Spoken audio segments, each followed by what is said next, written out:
भागवतमृतम प्रथम खंड चतुर्थ अध्याय। प्रसंग है वही नारद प्रहलाद संवाद। अब श्री प्रहलाद जी अपने वक्तव्य का उपसंहार कर रहे हैं। कल उन्होंने कहा था, तुलना की थी, मेरी तुलना में हनुमान जी बहुत श्रेष्ठ हैं, क्योंकि मैं जो साधन करता हूं वो स्मरण है और वो करते साक्षात दास्य। स्मरण से दास्य श्रेष्ठ होता है, दास्य में स्मरण आ ही जाता है, स्मरण दास्य नहीं। दास्य जो दास्य रहित, अब हमारा क्या स्मरण हो रहा है, ये दास्य रहित है इसलिए नहीं हो पा रहा है। तो दास्य आ जाएगा, स्मरण करने की चेष्टा नहीं करनी पड़ती। जो दास्य मतलब क्या, समर्पण, कायिक की वाचिक की मानसिक की समस्त क्रियाओं को भगवान अर्पण कर देंगे, हम निवेदित आत्मा हो जाएंगे, फिर स्मरण अपने आप होगा। अभी हमारा क्या हो रहा है, स्मरण कर रहे हैं, दास्य रहित है, इसलिए स्मरण कर रहे भगवान का, और जहां दास्य वहां पहुंच जाता है।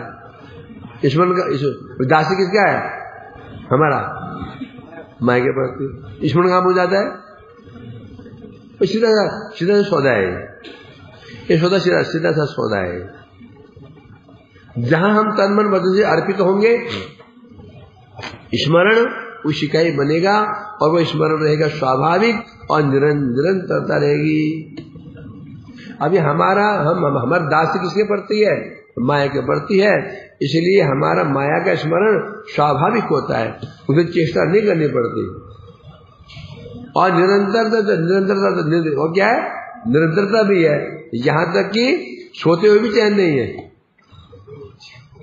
सपने में भी वही स्मरण।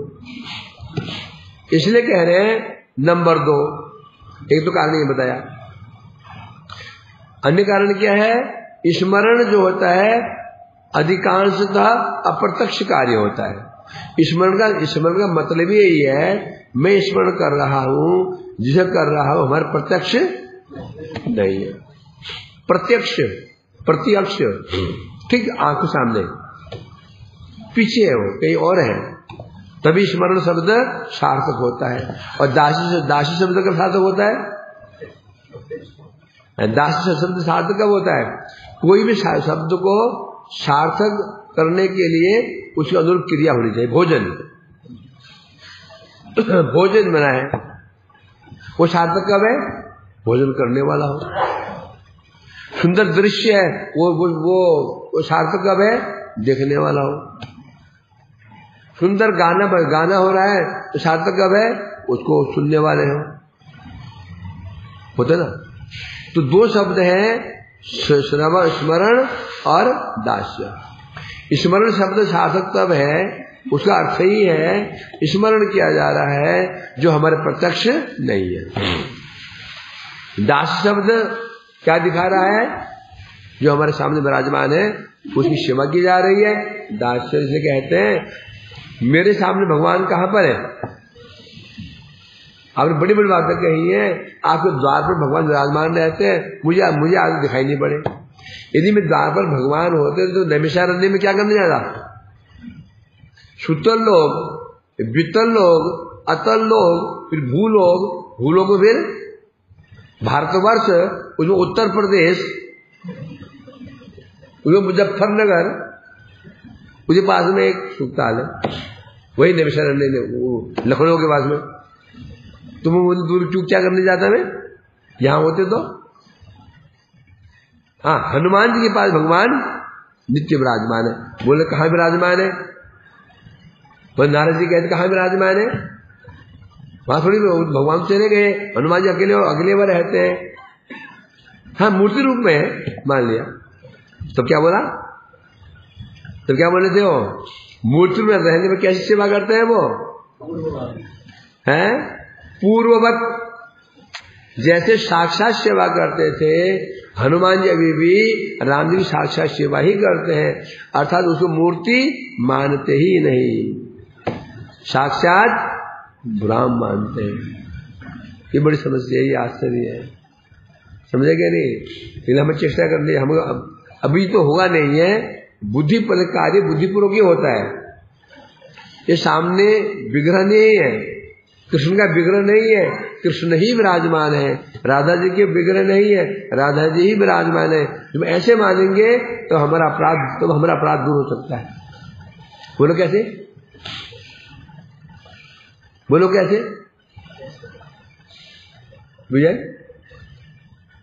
जब मान लिए ठाकुर जी विग्रह है, अब मतलब हम झूठ बोले तो चलेगा, उत्पाद का तो चलेगा,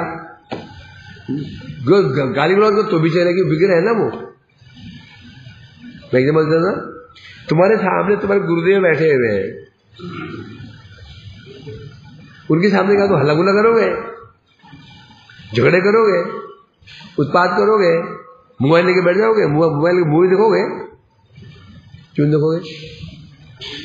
सामने बैठे डर, संकोच, भय, गौरव। जब हम मानेंगे सामने भगवान विराजमान है, तो फिर अब हमको डर लगेगा, अरे ठाकुर जी सामने खड़ा हूं मैं, और खड़ा होकर के मैं गप मार रहा हूं, झूठ बोल रहा हूं, झगड़ा कर रहा हूं, उच्छृंखलता कर रहा हूं, तब बच सकते हैं। ये विग्रह ही मान लिया उनको, अब नहीं बच सकते हैं। हमारी समस्या यही पर ही है, हमें विग्रह माना होगा तो मालूम है ना, विग्रह तो हुआ ही है, क्या चलने दो, गुरुजी तो है नहीं, फोटो है, चल जाएगा।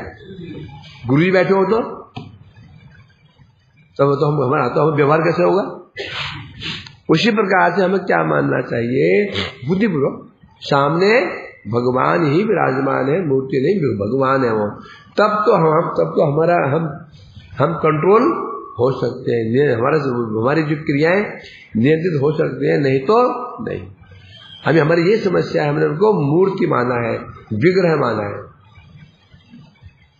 इसलिए कोई हम पर फर्क नहीं पड़ रहा है। ऐसा है कि नहीं? ऐसा है कि नहीं? सामने रह करके हम यहां पे झगड़े करते हैं, है कि नहीं? खड़े इधर और चौखट में बाहर लग करके है दर्शन कर रहे हैं यहां पे, और ऐसे कर आराम से चरण कितने यहां पे रखिए, आराम से पैर के ऐसे करके सोचो ये क्या है? अवज्ञा नहीं है। दर्शन कैसे होता है? सावधान, है ना? एटेंशन की मुद्रा होनी चाहिए। तो ये क्या है? सब क्या है? ये उपेक्षा। उनके सामने हम हंस रहे हैं, उनके बस बोल रहे हैं, मजाक कर रहे हैं, खड़े होने का ढंग भी पता नहीं है।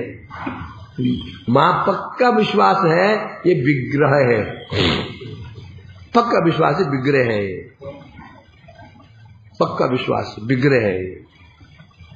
तो यही कारण है भगवान को विग्रह मान लेना, गुरु को सामने मनुष्य मान लेना, वैष्णव को जाति विशेष का मान लेना, गुरु को मनुष्य मान लेना, और वैष्णव को उसमें नीचे जाति विशेष मान लेना।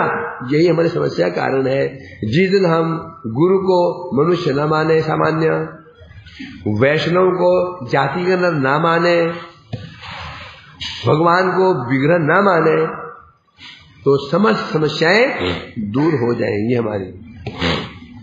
डर अंदर क्या डर बैठेगा, डर क्या डर, हाँ? और जो डर ही हमारा कल्याण करने वाला है। शास्त्र कारण क्या है? शास्त्र क्यों बने? हमें डराने के लिए। शास्त्र क्यों बनाए? क्यों बनाए शास्त्र? बोलो ना।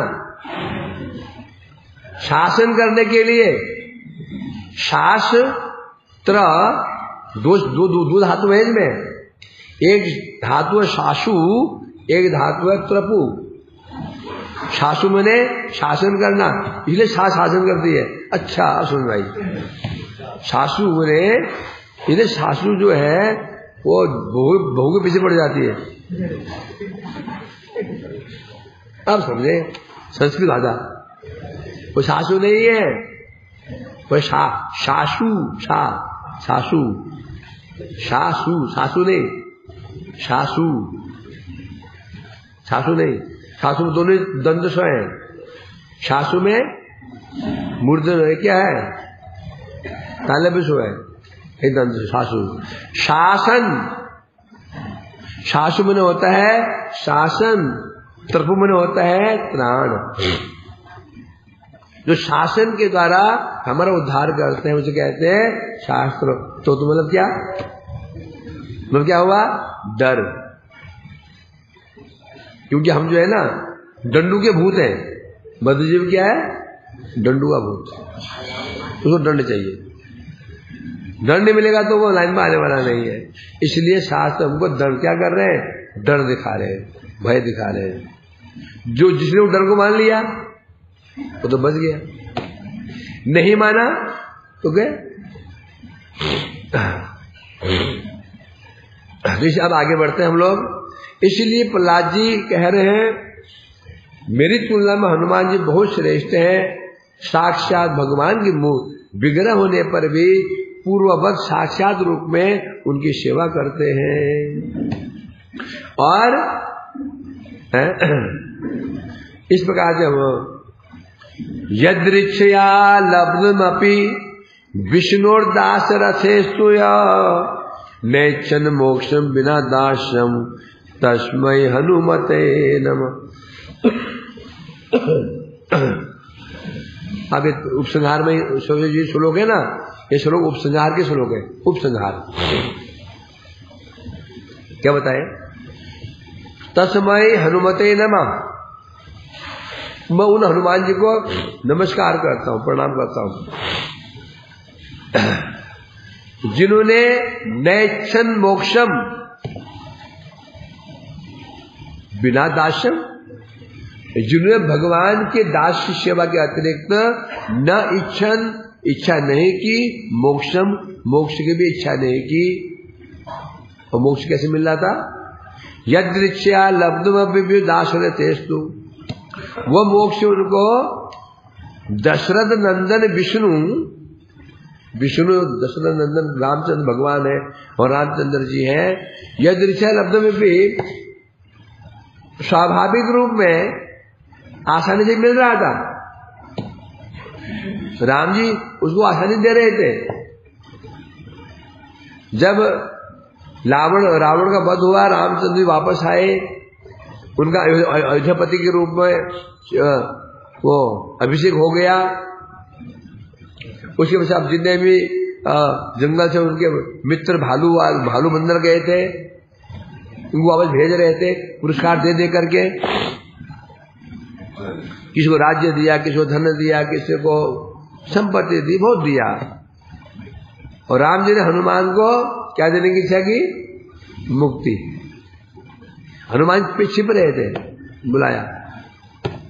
हनुमान जी क्यों सब जा रहे थे ना, हनुमान जी जा नहीं रहे थे। हनुमान जी जाना नहीं चाहते हैं, इसका मतलब इनको विशेष देना पड़ेगा।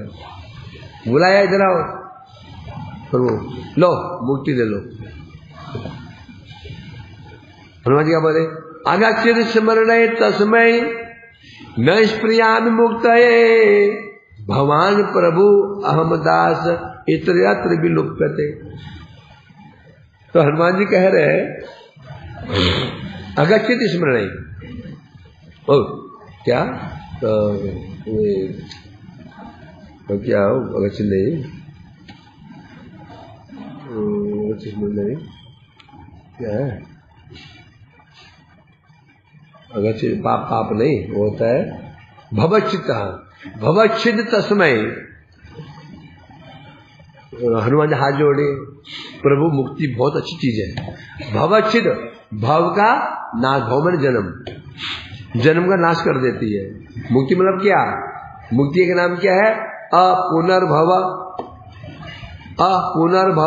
भव मन जन्म, पुनर्भव दोबारा, अमन नहीं।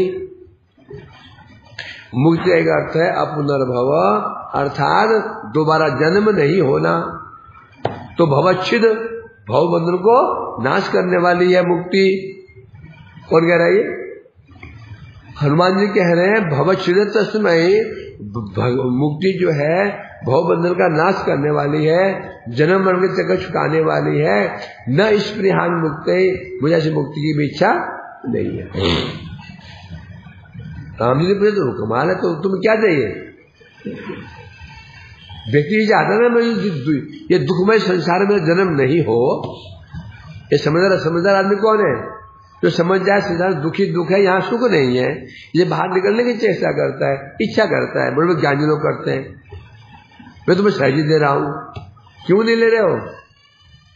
भगवान प्रभु अहम दास इति अत्र मने इस मुक्ति में क्या दोष है? आप प्रभु हैं, मैं दास हूं, ये भाव का लोप हो जाता है। आप प्रभु हैं, मैं आपका दास हूं, ये भाव में इसमें भाव लुप्त हो जाता है मुक्ति में। है क्योंकि क्या भाव है? अहम ब्रह्मास्मि, ब्रह्म हूं मैं। उस समय मेरा अस्तित्व ही खत्म। साधन अवस्था में तीन तत्व, ज्ञान, ज्ञाता और ज्ञेय। और सिद्धि अवस्था में ना ज्ञान रहा, ना ज्ञाता रहा, क्या बच गया? ज्ञेय। क्या बोला? हमें तीन तत्व है, उपास्य, उपासक, उपासना। तो साधन अवस्था में ये ज्ञानी संप्रदाय भी तीन तत्व मानते हैं। क्या? ज्ञान, ज्ञेय, ज्ञान और ज्ञाता। ज्ञाता माने जो जानना चाह रहा है। ज्ञान माने जिसका अवलंबन किया जा रहा है। ज्ञान माने क्या हो? ज्ञाता माने क्या हो गया है? जो जानना, साधक। ज्ञान माने क्या हो गया? साधन। ज्ञेय माने क्या हो गया? साध्य। तीन माने साध्य, साधक, तीन माने उन्होंने साधन अवस्था में। ब्रह्म साध्य हो गया, ज्ञान साधन हो गया, और वो ज्ञानी साधन हो गया। तीन। परंतु सिद्धि अवस्था में न रहा ज्ञाता, न रहा ज्ञान। ज्ञाता क्यों नहीं रहा? जीव ब्रह्मेव। अरे जीव तो ब्रह्म ही है ना, भूला हुआ अपना आपको। सिद्धि अवस्था में वो समझ गया, अरे मैं तो ब्रह्म हूं। जीव गया, जीव भी गया, अब रहा ज्ञान। तुमने कर पढ़ा, ज्ञान भी विलुप्त हो जाता है। कौन सा ज्ञान? जो शास्त्रीय ज्ञान, वो ज्ञान भी का भी लोप हो जाता है। बिना ज्ञान का लोप हुए मुक्ति नहीं मिलेगी। अंत क्या बचा? ब्रह्म, बस। इनके एक इन्हें कह रहे, हे प्रभु मुझे नहीं चाहिए, क्योंकि मुझे जो आपका जो मोक्ष है ना, ये दास्य रहित है, ये दास्य भाव नहीं है, मुझे नहीं चाहिए। तो प्रहलाद जी कह रहे हैं ऐसे हनुमते नमः, ऐसे हनुमान जी को मैं बार बार प्रणाम करता हूं।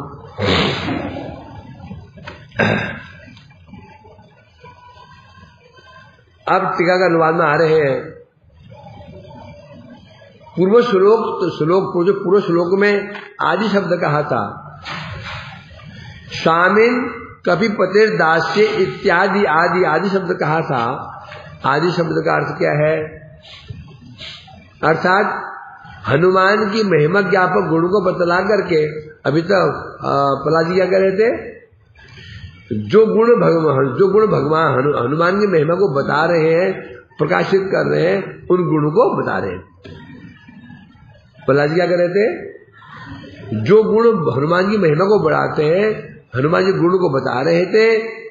अब अपने वक्तव्य का उपसंहार कर रहे हैं यदृच्छा श्लोक के द्वारा।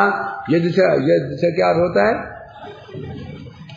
कुछ श्लोक में यदृच्छा है कि नहीं है?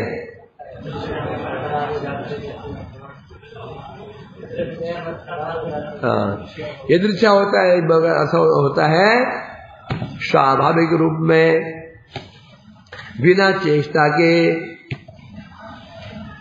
यदृच्छा। तो यहां कह रहे हैं हनुमान ने अब जो मुक्ति इतनी कठिन मुक्ति है, जो मुक्ति ज्ञानियों को इन्हें कठोर साधन करना पड़ता है, वो मुक्ति कैसे मिल रही थी? यदृच्छा। उन्हें मुक्ति इच्छा नहीं की थी, नहीं की इच्छा उन्होंने।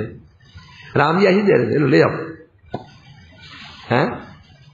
तो यहां बता रहे हैं हनुमान जी ने दशरथ पुत्र रामचंद्र की सेवा के आनुषंगिक गुण फल रूप में, अर्थात मुक्ति है क्या?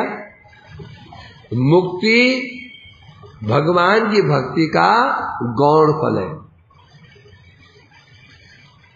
जैसे आनुषंगिक फल है, गौण आनुषंगिक किसे कहते हैं? जो वस्तु सामने अपने आप ही आ जाता है अनुसंग में, उसे पीछे पीछे आ ही जाता है। जैसे हमने आग जलाई है ना, आग सेकने के लिए आनुषंगिक फल क्या है? प्रकाश भी प्रकाश है। आग जलाई रसोई बनाने के लिए आनुषंगिक फल में वो साथ ही साथ प्रकाश में हो गया। ये हो ही नहीं सकता कि आग जलाए और प्रकाश ना हो, संभव है ये संभव नहीं है। उसी प्रकार से भक्ति का आनुषंगिक फल क्या है? भुक्ति मुक्ति भक्ति का आनुषंगिक फल है। ये भक्ति करेंगे भुक्ति भी मिलेगी और मुक्ति भी अवश्य मिलेगी। एक लॉजिक क्या है? एक तो सामान्य बात है। लॉजिक क्या है? लॉजिक क्या है? हरि भक्ति महादेव्य सर्व मुक्ति आदि सिद्धय भुक्ते से अद्भुतास्ते चेटिका बदनुव्रता। क्लियर कर देना। हरि भक्ति महारानी है। 5 मुक्तियां, 18 सिद्धियां, 9 निधियां हरि भक्ति महादेवी की दासी है। भैया दासी जाएगी जहां महारानी जाएगी, दासी कहां रहेंगी? पीछे भी जाएंगे ना, पर अंदर नहीं घुसेंगी, बाहर खड़े रहेंगी सेवा के उद्देश्य से। जब हरि भक्ति आ जाएगी तो क्या, तो ये भुक्तियां मुक्ति नहीं आएगी क्या? आएंगी ना। आई भी कैसे रह सकती है? आनुषंगिक फल है। परंतु उसी स्प्रिया यदि व्यक्ति करता है तो दोष है। स्प्रिया पिछाची जाओ हिंदी बढ़ते जाए था ना। भुक्ति मुक्ति स्प्रिया तो भक्ति का आनुषंगिक फल है, परंतु स्प्रिया यदि की जाए वो दोष होता है। भक्ति लेता तो नहीं। तो यहां कह रहे हैं भक्ति का आनुषंगिक जो गौण फल था, यदृच्छया बिना प्रयास के, हनुमान ने मुक्ति के लिए कोई प्रयास नहीं किया। कोई प्रयास किया जाएगा? बिना प्रयास के उन्हें मिल रहा था।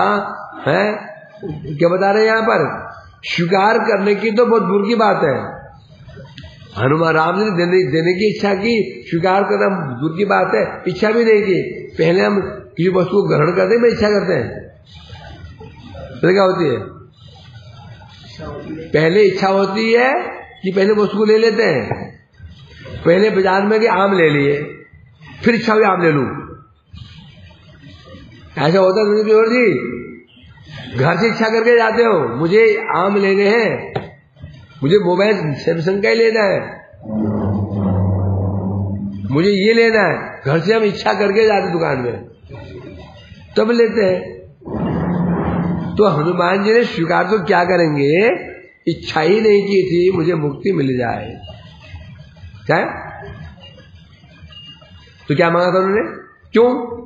तो मुक्ति में ऐसी क्या समस्या है? तो बता रहे हैं क्या कारण? दास्य रहित मोक्ष भक्ति रस का विरोधी है। तो मोक्ष जो है तो दास्य रस नहीं है, और दास्य रस नहीं है तो भक्ति का बाधक है। मोक्ष की देखो, दास्य किसे कहते हैं? दास्य शब्द में क्या आया? दास्य शब्द में दो व्यक्ति पता चल गया। दास्य 3 का दास्य कहो, 3 चीज का पता चल जाता है। एक दास, एक मालिक, और एक सेवा। सेव्य सेव्य उपास्य कहेंगे तो तीन चीज साथ में आएगा। क्या? उपासक, उपासना, उपास्य। आराधना, आराध्य कहेंगे तो तीन चीज, आराध्य, आराधना, आराधक। पूजा कहेंगे तो तीन चीज, पूज्य, पूजा और पूजक, है ना। साध्य कहेंगे तो तीन चीज, साध्य, साधक, साधना। इसलिए कह रहे हैं यहां पर समस्या मुक्ति में ये है कि ये जो मुक्ति है ये भक्ति रस का विरोधी है। क्यों विरोधी है? इसमें दास्य भाव नहीं है। भक्ति मतलब सेवा, भक्ति मतलब सेवा। सेवा के तीन चीजें आ गई, सेव्य सेवक सेवा। अब मुक्ति मतलब क्या होता है? एकमेव द्वितीय नास्ति। जब एक ही है, एक ही जब है, भगवान ही भगवान रह गए हैं, न सेवक रहा न सेव्य रहे, तो जो भक्ति शब्द है क्या हो गया? वो निरर्थक हो गया। वो अंदर कौन घुस गया? बाल गोपाल।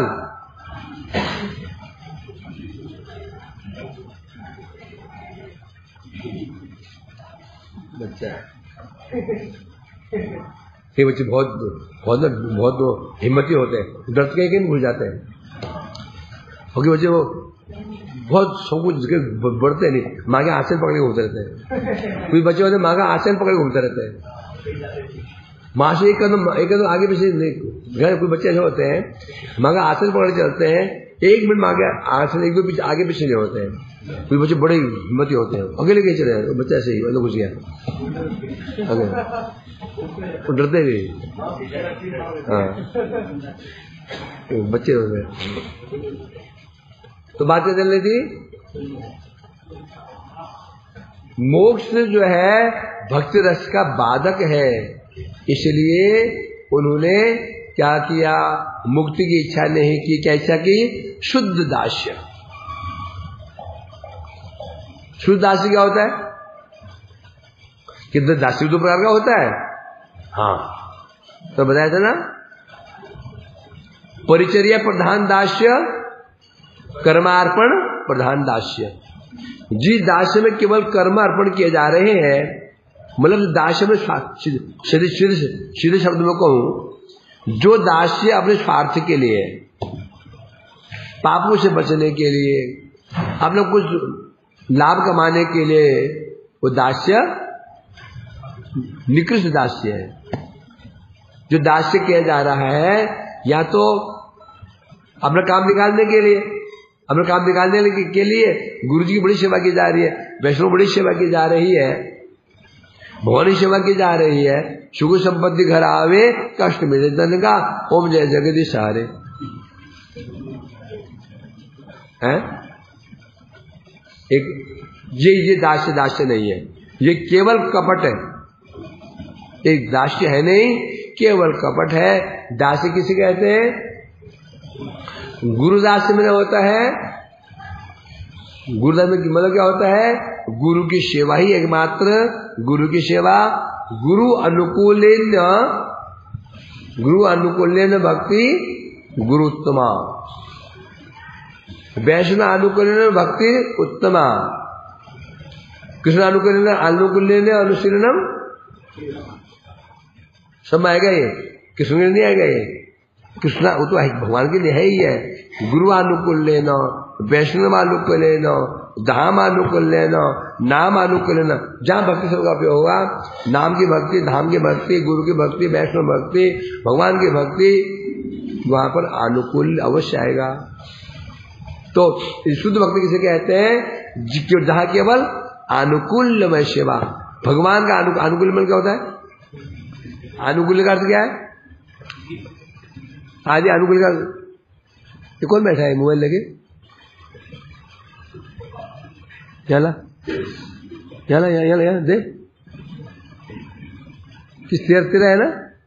चला अभी तो 2 दिन में गया।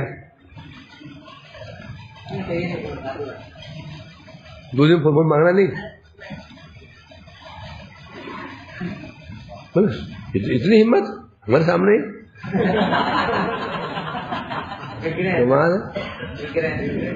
हमारे सामने हिम्मत। मैं तो बिगड़ा नहीं हूँ, मैं सख्त काल हूँ। अब 2 दिन मांगना नहीं, तो मांगे तो तोड़ूंगा।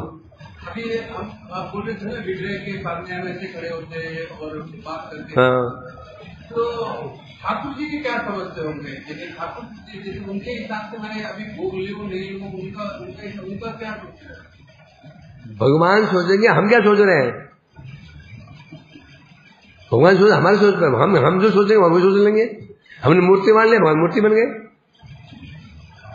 भगवान की सोच हमारे ऊपर डिपेंड है। अब तुम सोचो, तुम हो ना, तुम किसी घर में गए और तुमको जैसा मानो तुम वही हो ना, और तुम जैसा मानो तुम ऐसे बनना पड़ेगा। बोले प्रभु जी अब तो आपने खा के आए होंगे, क्या बोलोगे? खा के आए होंगे। आप नहीं खा के आए होंगे? हाँ, नहीं खा के आए जी, है कि नहीं? भगवान भी ऐसे ही है। तुम ये जाके रही भावना जैसी, हरे मूर्तिन वैसे, जैसे और भावना रही भावना से बन जाएंगे। तुम वास्तव में खिलाने के लिए तो खिलाओगे, खा लेंगे। लोग कहते हैं कि भगवान खाते नहीं, क्या क्या क्या माता शबरी की बात खिलाते नहीं। अब तुम पुजारी भोग लगा रहा है, केवल कहाँ शिव पर झंझट डाल दिया है, मोबाइल देखने टाइम हो रहा है, जल्दी जल्दी भोग लगाऊं। और पहले सोचा हुआ है जो रोटी घी चुपड़ी है ना, इसको मैं पे अंदर रख लूंगा पहले ही। जो हमारी इच्छा नहीं खिलाने की, वो क्यों खाएंगे? जो हमारी इच्छा खिलाने की नहीं है, क्यों खिलाएंगे? यदि हमारी इच्छा है भगवान को खिलाने के, क्यों नहीं खाएंगे? कोई भगवान भूखे नंगे तो है नहीं, भिखारी नहीं जी, जबरदस्ती खाना पड़ेगा ऐसा तो है नहीं। तो भगवान की भावनाएं हम क्या कर रहे हैं, उस भावना से बन जाएंगे। कौन है? वांछा कल्प तरु है ना, कौन है? वांछा कल्प तरु में हूं। जिस इच्छा करोगे तो बन जाएगी। तुम सोचो भगवान भूख लग गई है तो भूख लग जाएगी, प्यास लगी है तो प्यास लग जाएगी। तो भगवान तो आत्मा राम है, वो आत्मा बन जाएंगे। भाई आराम सोते रहो, कोई चिंता नहीं। तो भक्ति की भावना होती है, भगवान उसके अनुरूप ही ग्रहण करेंगे।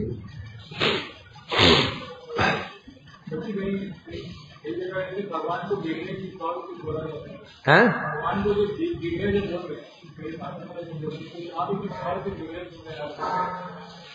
वो हमारे लिए बिगड़े हैं, वो बिगड़े बने क्यों हैं? हमारे जैसे है ना, है कौन? खादक है, वाचक, जो है ना खाने वाले पीने वाले, उनके लिए बिगड़े बने हुए। ये ऐसे तो देंगे नहीं, चलो ठीक भाई अपने लिए बनाओ तो ऐसे दे दो, बिगड़ क्यों बने हो? जानते यदि मैं सामने चला गया तो फिर ये रोटियां 8 आई, 8 खा जाऊं ना, अल्लू में 3 देंगे, एक महाप्रभु के लिए, एक वृंदा देवी के लिए। अभी रसगुल्ला बाल्टी पूरे एक बाल्टी रसगुल्ले की आई, पूरा अंदर से गायब हो गई। फिर क्या करोगे? 2 ठाकुर जी के लिए, 4-5 बिगड़े ना, 10 बस, उसके ऊपर नहीं, वापस आएंगे नहीं। फिर हम बोलते ना, अंदर भी गए थे 20-10 गायब हो गए, बोलते ना कई बार। तो बोलते प्रभु जी ऐसे गिन दे जाए अंदर, इसलिए बिगड़ा बना हमारे लिए। बिगड़ा उनके जरूरत क्या है? बिगड़ धारण करने की, केवल हम लोगों की सेवा ग्रहण करने के लिए, क्योंकि हम तो सेवा कर रहे हैं ना, नहीं कर पा रहे, कुछ जैसे कैसे भी दे दो ना, ग्रहण कर लेंगे। साक्षात रूप आ जाएंगे ना, तो एक क्षण हम सेवा नहीं कर पाएंगे, भारी पड़ जाएगा उनका। बोले प्रभु बहुत बहुत हो गया बस, है वो तो रोक टोक नहीं है। खीर में चाहे वो नमक पड़ जाए कोई चिंता नहीं, फिरकी पड़ जाए कोई चिंता नहीं, कि फिर नमक डाल देते हैं, चीजें ऐसी होती है और चखते हैं नहीं, चखा है नहीं, दे दे ठाकुर जी को, सोच के इतना कष्ट होता भगवान। एक बार मथुरा में हुआ कि खीर बनी, उसमें चीनी लगी, नमक फिटकरी से कुछ चीनी डाल दी गई, हो जाता है, रखा है बगल में, अब ये स्थिति हो जाती है। तो फिर इसलिए जब भोग बन जाता है, पहले सबसे पहले रसोई को चखना चाहिए उसको, गड़बड़ तो नहीं हुई है, फिर चखेगा कौन? पुजारी। इतने लोग खाने के बाद तो साउथ दिखाएंगे। कुछ ऐसे वक्ता है, प्रचारक हैं, बड़े प्रसिद्ध हैं, किसी ने वीडियो पर किया, भाई तुम ठाकुर जी को भोग में तुलसी क्यों नहीं देते हो? वो बोलते हैं जब तुलसी अर्पण करते हैं, तुलसी जी ने खा ही लिया उसको, तुलसी जी का उच्छिष्ट भगवान कैसे देंगे? तर्क है उनका। इस संप्रदाय ऐसा है जिसमें भोग में तुलसी नहीं दी जाती। वृंदावन में वो तुलसी देव भोग लगाते हैं। वो क्यों? मैं सुना उनके गुरु जी का फोटो था, उनके वक्तव्य था मुझ वाले, तो बोले तुलसी भोग में तुलसी दे दी, तुलसी ने पहले भोग लगा लिया उसको, अब तुलसी का उच्छिष्ट भगवान कैसे खाएंगे? लो, ये हालत है। ऐसे प्रकांड विद्वान जगत प्रसिद्ध हो रहे हैं, उनकी भावना समझ में नहीं आ रही है कि क्या है मैंने, और ये पता तुलसी दी गुज जाती है। तुलसी क्यों देते हैं? वो जो रसोई बनाई है उसमें अनेक त्रुटियां हुई हैं, अनेक दोष हुए हैं, तुलसी डाल देते हैं, भगवान की खाने की वस्तु योग्य बन जाते हैं। तुलसी स्वयं भगवान की भोग्य है, तुलसी क्या भगवान की भोग्य, भोगता नहीं है वो। अब ऐसी बुद्धि लोगों की, क्या बोलोगे?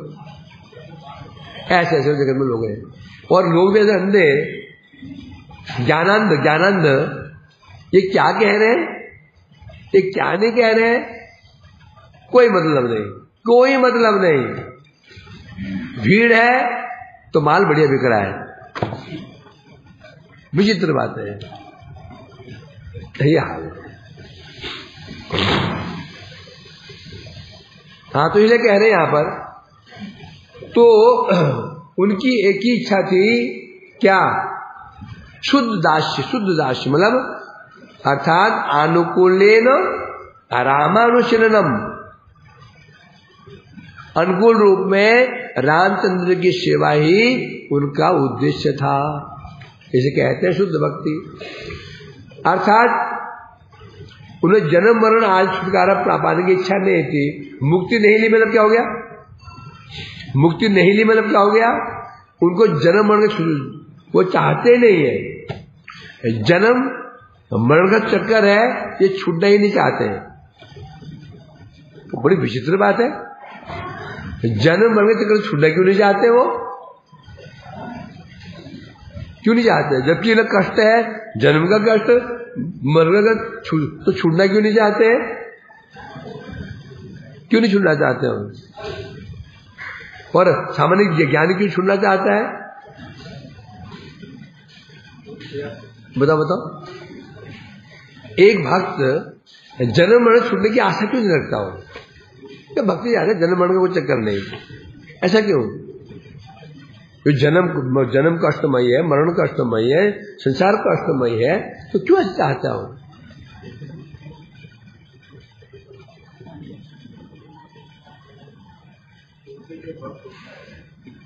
एक कंपनी का मालिक, ये मैं देता हूं, कंपनी में जॉब करने वाले लोग तो तैयार है छूटने के लिए, कब घड़ी बजे भागे।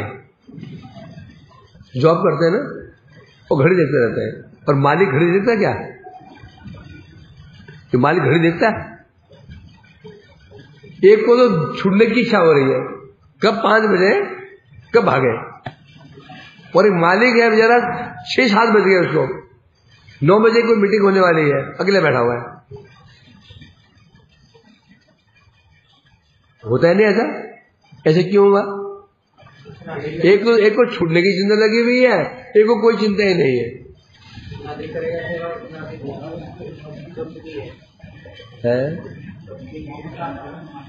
क्योंकि वही कारण यही है जो जन्म चक्कर से छूटना चाहता है, बता ना, क्योंकि एक के लिए वो ऑफिस है, एक के लिए घर है। जो वर्कर्स है उनके लिए एक ऑफिस मात्र है, क्या है? ऑफिस मात्र है। और जो मालिक है उसके लिए क्या है? वो घर की, अपनी घर की संपत्ति है, अपनी संपत्ति है। ये अंतर है। उसी प्रकार से तावत कारागृहम गृहम राग आदेश तेना तावत मोह अंग्रिंगण यावत उन्नति जला। क्योंकि जो भगवान के भक्त होते हैं वो क्या देखते हैं? वासुदेव मय सर्वम। सर्वजगत क्या है? भगवानमय है, भगवान का जगत है, भगवतमय जगत है। उसमें कुछ भी गलत दिखता ही नहीं। सत्य में सर्वत्र क्या देखते हैं? ये मेरे प्रभु, ये मेरे सब प्रभु के जगत, प्रभु का जगत है। तो डरेगी क्यों? ना डरूंगे नरक से लगता है, ना डरूंगे स्वर्ग से लगता है। क्यों लगता? उन्हें भक्ति करनी है, और भक्ति कुत्रापि कोपी कस्मिन काले भी, मतलब कहीं भी, कोई भी कस्मिन काले भी, किसी भी काल में होती है। भक्ति ईशान काल पात्र के अधीन है ही नहीं। तो भक्ति जानता है, भक्त डरते ही नहीं है। क्यों जानते ही? जगत मेरा है ही नहीं है। जगत किसका है? भगवान का है। उदाहरण दिया ना, मालिक 250 ग्राम रबड़ी ले आया, नौकर से कहा ए रख दे फ्रिज में, रख दे इसको। और फिर उसको तक घोर अत्यंत भयंकर शुगर 340-50 पार कर रहा था। वो रबड़ी देखकर डर गया, उन्हें बाहर फेंक आया, इसको कूड़े में फेंक दिया बाहर। अब जब खाने का टेबल देखा रबड़ी नहीं है, ये रबड़ी कहाँ गई? रबड़ी, बाप रे बाप, रबड़ी। मैं बहुत डरता हूँ रबड़ी से। प्रभु सर वो शुगर है 360 पार चल रही है। अरे रबड़ी किसके लिए थी? वो तेरे लिए थी क्या? मेरे लिए थी। तो जगत का भोक्ता कौन है? भगवान। जब हम भोक्ता बनेंगे, हम योग्य है नहीं, रबड़ी खाई पेट खराब हो जाएगा। यदि हम जब जगत में भोक्ता बन जाते हैं तो जगत हमारे लिए भयानक बन जाता है। क्या बन जाता है? भयानक बन जाता है। यदि जगत भोक्ता भगवान है, यदि हम भोग्य है, तो क्या चिंता है? वर्कर जाता है मजे में, 9 बजे घुसता है, 5 बजे आ जाता है, चूल्हे में जाए कंपनी, सैलरी मिल जाती है उसको। उसमें भी 6 घंटे में से 3 घंटा बाथरूम गुजारता है, मोबाइल लेके बैठा रहता है वो सीट के ऊपर। सीट भी अच्छी होती है आजकल बड़ी बड़ी कंपनी में।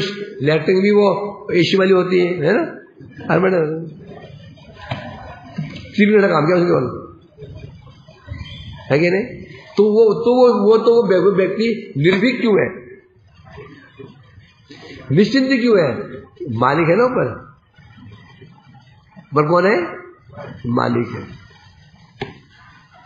निश्चिंत है। वो पता है मेरे को सैलरी मिल जाएगी, मालिक को बैठा ही हुआ है। वो कंपनी चलेगी, सैलरी कब मिलेगी? कंपनी चलेगी। कंपनी कौन चला रहा है? मालिक बहुत चला रहा है, इसलिए निश्चिंत है वो। इसलिए निश्चिंत है।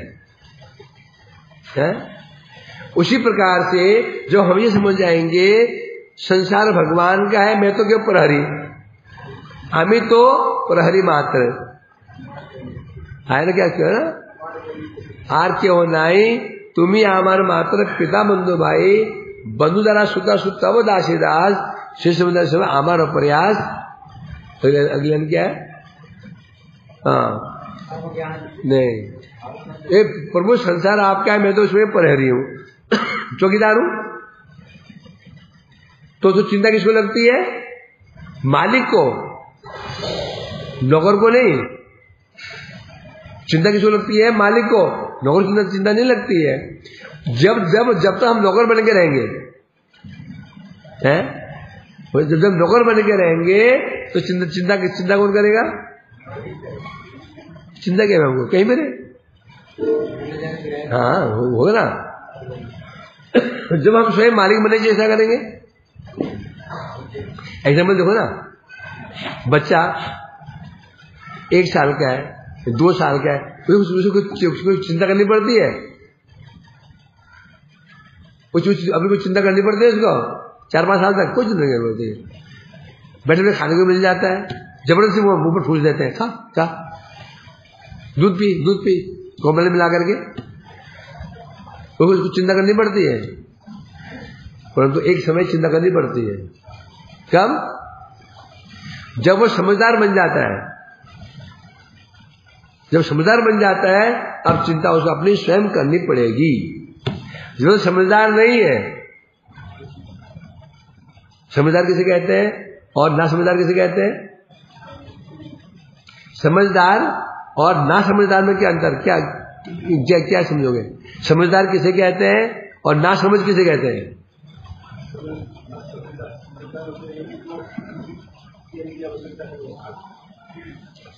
जो अपनी बुद्धि का उपयोग कर रहा है और समझदार है। ना समझ है जो किसी के अनुगत्य में करे जा रहा है, बस जैसे कह दिया कर लिया, जैसे खा लिया, मुझे कहते हैं ना समझ। तो भक्त क्या है? समझदार ना समझ? ज्ञानी समझदार है, ज्ञाने और यार होगा, छोड़ दो भैया, समझदार बन गए, अपना पेट पालो, है ना? होता ना, माँ रोज कहती है बेचारे को, बच्चे जाते ना ऐसे, माँ उसे हाथ पकड़ करके बैग लटका करके गाड़ी में ढाले जाती है रोज, है ना? बड़ा हुआ और साइकिल में जाता है, माँ रोज कहती है उसको, बेटा जाना ढंग से, रास्ता ढंग से पार करना, तो होश से घर आ जाना, यहाँ वहां नहीं जाना। 5 मिनट तक सुना उसने, 6 तक सुना उसने, मुझे 8 पहुंच गया, अब तो दिमाग गर्म हो गया। और रोज वही, क्या बच्चा हूं क्या मैं? रोज वही बोलते रास्ता देखे चलना। बच्चा बड़ा हो दिमाग आ ही जाता है। अब अम्मा क्या करेगी? मेरा बेटा समझदार हो गया। पहले आकर के बैग ले लेती थी, जूते संभाल देती थी और खाना देती थी। क्या अब क्या करेगी वो? अलमारी में वो थाला वहां रखा हुआ है, भोजन वहां रखा है, वो पा ले उधर जाकर के। समझदार बन गया, समझदार बन गया। अब माँ इतना माँ तभी तो महत्व देती है जब तक ना समझदार हो जाता है माँ, फिर माँ को थोड़ी चिंता कम हो जाती है, तो निश्चित हो जाते हैं। उसी प्रकार से जब तक हम नासमझ बने हुए, पर वो मैं कुछ नहीं जानता, जैसा आप कहेंगे वैसे करूंगा, मेरे क्या सामर्थ्य है? ना से कर्म बल, ना ही ज्ञान बल, ना ही भक्ति बल। जब हम नासमझ बने हुए तब भगवान बड़ा मदद करेंगे। और जहां हम समझ गए, हम जान गए, हम बड़े हो गए, भगवान कहेंगे तो बड़ा हो गया ना, संभाल अपने आपको। तो ज्ञानी लोग बड़े हो जाते हैं और भक्त लोग हमेशा क्या रहते हैं? शिशु ही रहते हैं, आश्रित रहते हैं, आश्रित। भक्त क्या रहते हैं? हमेशा शिशु किसे कहते हैं? जो तन से, मन से, वचन से माता पिता का आश्रित रहता है तो शिशु कहते हैं। जो बच्चा अपने बुद्धि को चलाना शुरू कर दिया, मन को चलाना शुरू कर दिया, अब उसको बच्चा नहीं कहते, उसको कहते बालिग। क्या कहते हैं? बालिग। तो भक्ति मार्ग में भक्ति क्या होता है? हमेशा शिशु, अब वो शिशु रहता है ना? रक्षित विश्वास हो, रक्षा करने वाला कृष्ण है, पालन करने वाला कृष्ण है। अब हाथ पैर हमारा नहीं मारता, ये लक्षण बच्चे के हैं। बच्चे को बोला क्यों? बच्चा जो होता है ना, क्या होता है? सरल, आश्रित होता है, माता पिता आश्रित होता है, इसलिए माता पिता देखते हैं। भगवान के भक्त क्या है? छोटा बच्चा है, पूरी तरह जानता है, जो भगवान को छोड़ करके मन अन्यत्र ना जानती। जैसे बच्चा माँ को छोड़कर कोई नहीं जानता कुछ। ये बच्चा माँ को छोड़कर जानता, माँ को छोड़कर जानता है। मेरे भक्त भी क्यों मुझे छोड़कर कुछ जानते नहीं बेचारे। तो फिर ये था तांग था। इसलिए यहाँ कह रहे हैं, इसलिए कह रहे हैं यहाँ पर, इसलिए भक्त लोग जन्म मरण से डरते नहीं है, नरक से नहीं डरते हैं। पशु पक्षी होए था कि स्वर्ग में रोए, स्वर्ग में चले जाऊं नरक में चले जाऊं, क्योंकि मां उन्हें पता है स्वर्ग जो है भजन वहां भी होगा, नरक में है भजन हो सकता, क्योंकि भजन शरीर से नहीं होता है, भजन आत्मा से होता है, और आत्मा कहीं भजन भी कर सकती है।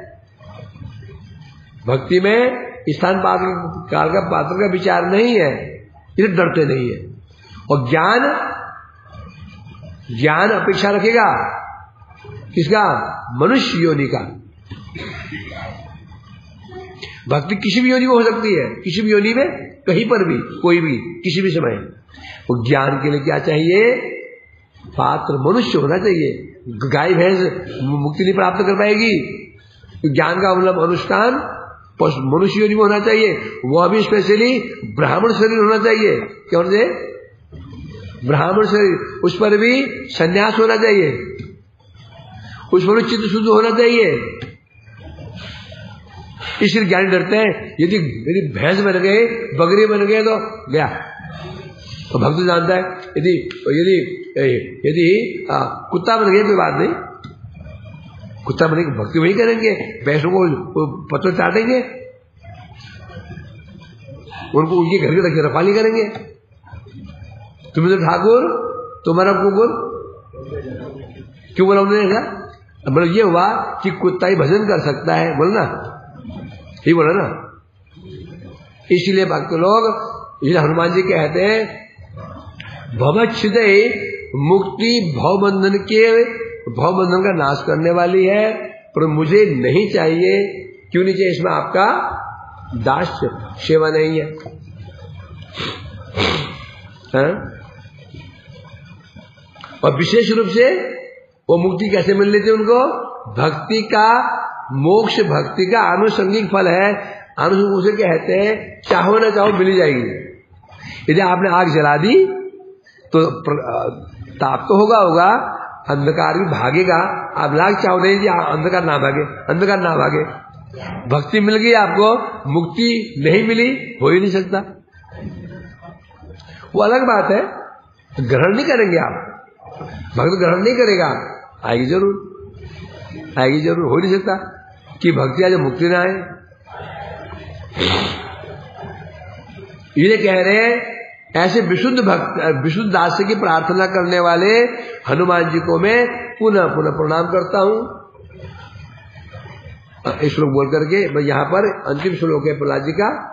फिर यहाँ से हनुमान जी को, नारद जी को किम पुरुष पर्वत पर पहुंचा करके वापस लौट आएंगे। कहाँ पे? आपको उत्तर प्रदेश में आ जाएंगे।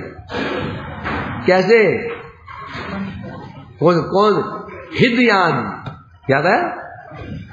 हिदयान कैसे आएंगे? मन रूपी यान पर। कैसे मिल गया? नारद की कृपा से मिल गया। संग से कर रहे हैं हम लोग, नारद जी संग कर रहे हैं, तो जो गुण उनके वो हमारे अंदर आएगा ना। इस श्लोक बोल देता हूं।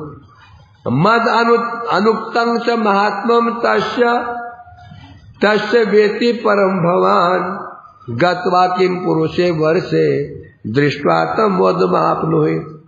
प्रहलाद जी कह रहे हैं मद अनुक्तं, हे नारद जी, जो मुझे छूट गया। गुण तो अथाह गुण, हनुमान के गुण क्या है? अथाह गुण है। जो गुण मुझसे अनुक्तम, जो मैंने नहीं कहे, महात्म, जो महिमा मैंने हनुमान जी की मैं नहीं गा पाया, अथाह गुण उनके अंदर है। तस्य वेति परम भवान, नारद जी आप उन गुण को भी जानते हैं जो मैं कह नहीं पाया, बोल नहीं पाया। भगवान वेति परम, आप अच्छी प्रकार से हनुमान जी गुण को बहुत अच्छे से जानते हैं आप। गत्वा किम पुरुषे वर्षे, अब किम पुरुष वर्ष जो पर्वत है वहां जाएंगे। दृष्ट्वा तम, वो जो हनुमान जी को देख करके उनके दर्शन से मोदम आप हुई आनंद का अनुभव कीजिए। हनुमान जी को देख करके, उनको गुणों को देख करके, उन्हें शिव परिपाटी देख करके आप नु ही मोदम, आप नु ही मोद मतलब आनंद आप नु ही प्राप्त कीजिए। अब यहां पर प्रहलाद जी का रोल अब समाप्त हो जाएगा। अब आएगा कौन? हनुमान जी। अब प्ले होगा हनुमान नारद हनुमान संवाद। नारद कौन रहेंगे? हाँ, अब चलेगा नारद हनुमान संवाद चलेगा अभी। हनुमान नारद हनुमान कल से शिव परिषद वाच, कल बोलेंगे इसको वांछा कल्प